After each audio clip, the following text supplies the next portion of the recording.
So our 500F, I've had it a while, and I think I've replaced the brake fluid once, but that was a number of years ago. So it's always good to do it every kind of 2 to 3 years if you're with general use. That's because brake fluid absorbs water. So it can absorb water from the atmosphere, and that can lead to a spongy brake pedal. I've not got that at the moment, but I don't want one. So it's a good practice to renew that fluid every so often. So we're going to be doing that job today. So here is our brake fluid reservoir. Now this is left-hand drive car, so the actual fluid reservoir is in front of the steering wheel. If it was a right-hand drive car, it would be on the opposite side of the steering wheel. So it's here, and then we've got a little cap on here which we can take off. Now the first thing we're going to do is take some of the fluid out of this reservoir, and then so we can add some new stuff in, and then we can drain the system through. So first thing we're going to do is get ourselves a syringe and start taking some of this liquid out. Now we need to be careful with brake fluid because it is highly corrosive, so if you get it on the paint or whatever, it will start to bubble the paint and remove it. So we need to be careful. So we're also going to put some rags and cloths around here so we don't damage any of the paintwork. So here I've put some rags around. I've got myself a little container, and I've also got myself a syringe. Now I think these kind of syringes you can get off the internet, or often car auto jumbles, that kind of stuff. There's often people selling these, and they make good implements for doing this kind of thing. So I'm going to put that in and just draw up some liquid.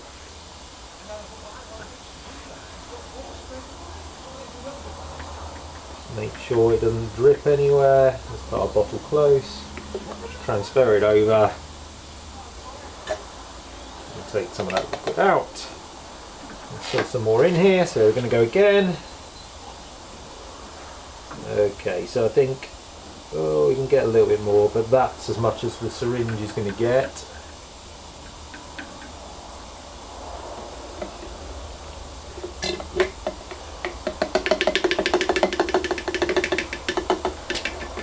Get myself a rag, take that off.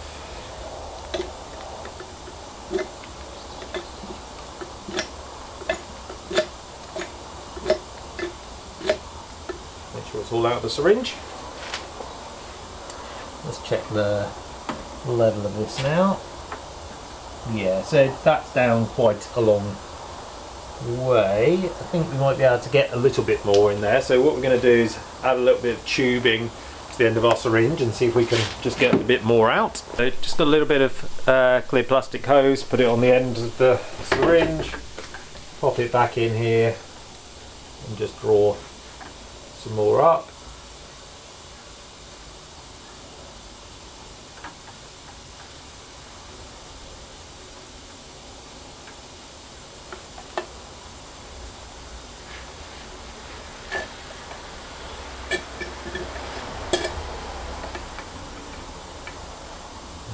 The last bits in here. There we go. So we now have an empty brake fluid reservoir.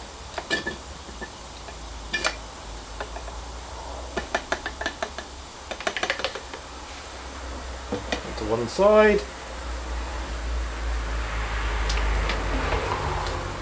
So now we need a little funnel put on top here, and then we can start adding new brake fluid to this.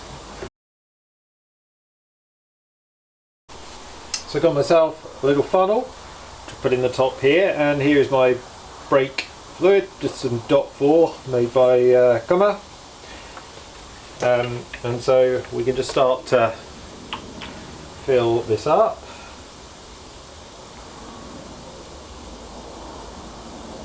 It's a little bit lighter in colour than the one we had. It's the same fluid, by the way, but clearly the other one did start to have some discoloration in there, so good time to change it. So we've filled it up.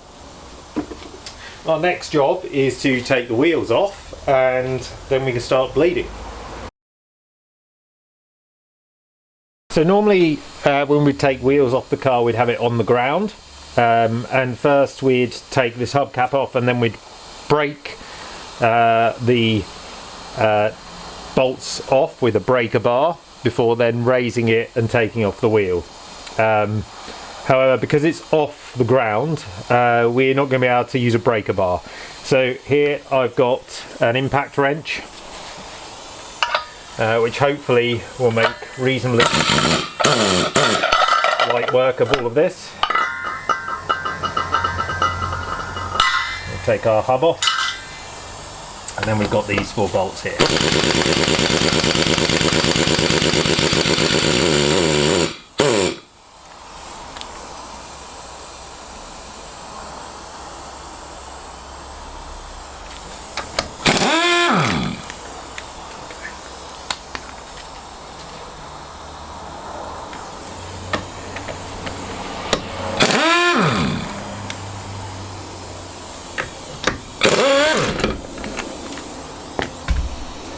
There we go, so that's off. Put it to one side and put our bolts with it. Now we need to do exactly the same on the other 3 wheels. Okay, this is not the easiest thing to film because you need to see behind here, but at the top of every drum brake behind here there's a nipple, and that nipple protrudes here and then has a 8mm bolt on the back.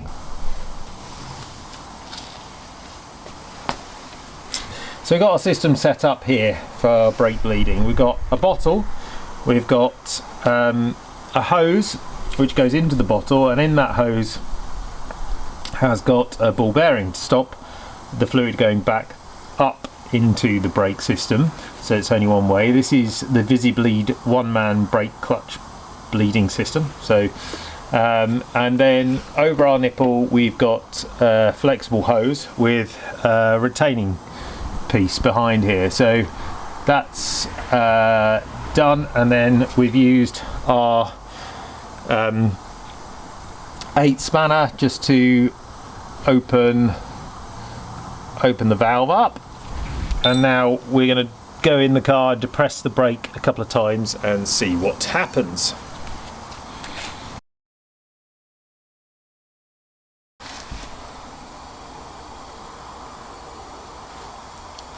So here we've had some brake fluid flow through, and the new brake fluid has clearly come through. You see this is slightly different colour from this, which is come through. So we pressed the brake about 8 times. That seems to have allowed it to come through. There's no bubbles in there either, which is good. So now we can put that nut back tight, and that is that particular that's that particular drum done. Now we started on the rear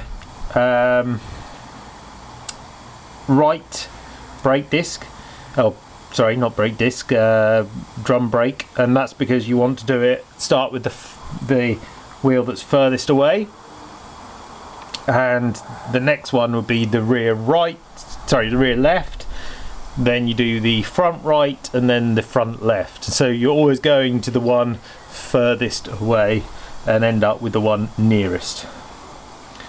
Okay, so that seems to have worked quite well there. So next we're going to go to the one on the other side, do exactly the same, and hopefully end up with some bled brake discs. Now at the same time, because we're using up the brake fluid as we use this kit, we need to keep making sure we've still got brake fluid in the system, so we need to keep topping up the brake reservoir as we go. Okay, so next job is to move over to the other side. Here we go again. So put this through.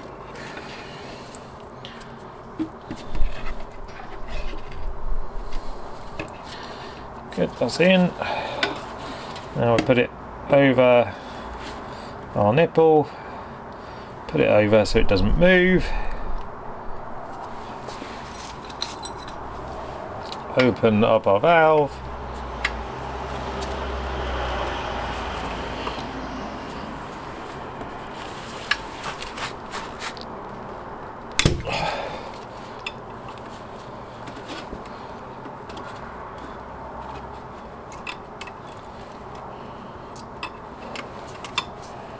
That's nice and stiff. Obviously haven't been opened up for a while. Let's try and make sure this stays on. There we go. And now we'll depress the brake again.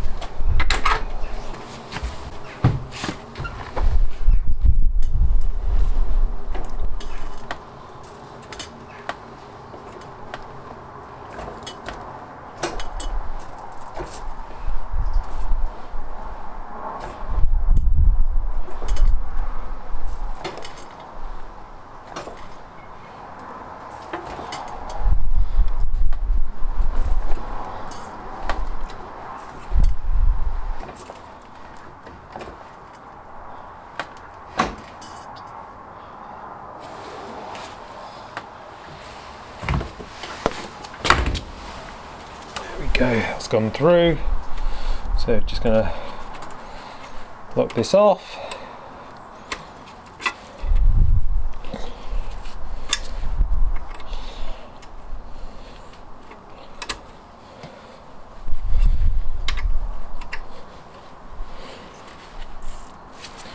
And pull this off.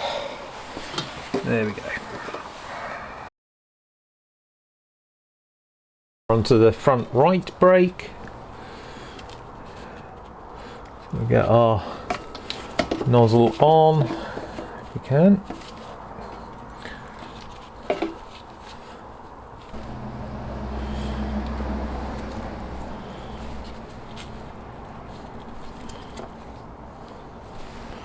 Okay, I think that should be okay now. So just want to put our gloves clean. Open the nut.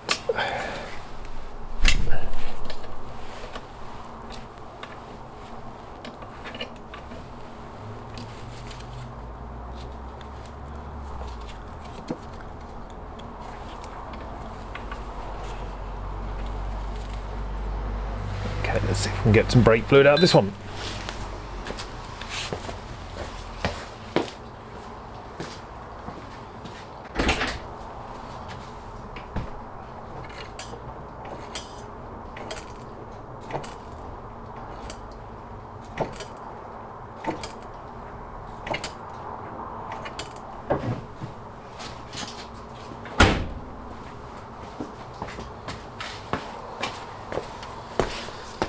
It looks like it's coming through.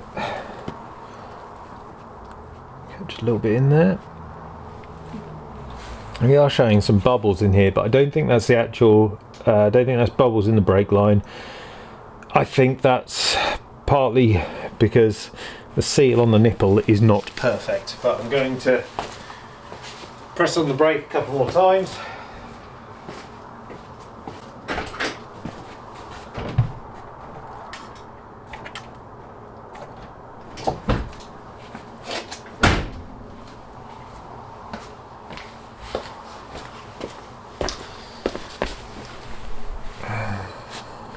Okay, I'm going to lock this back off.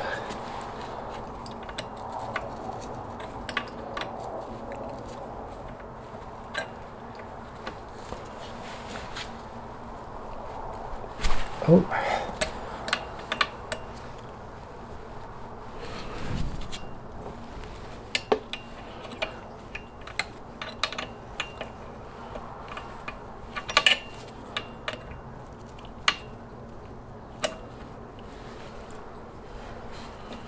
There we go.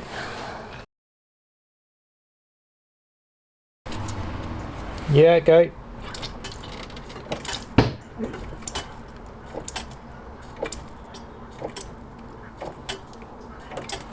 Yeah, fine, hang on.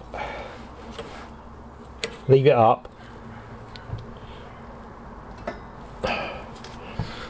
So, despite this being a one-man operation, for the last one I had to use a second person in the car just to help, because that would not retain on there. But nonetheless, we've done all our brake bleeding now. We're just going to top up the reservoir, make sure it's okay, and that should be us done.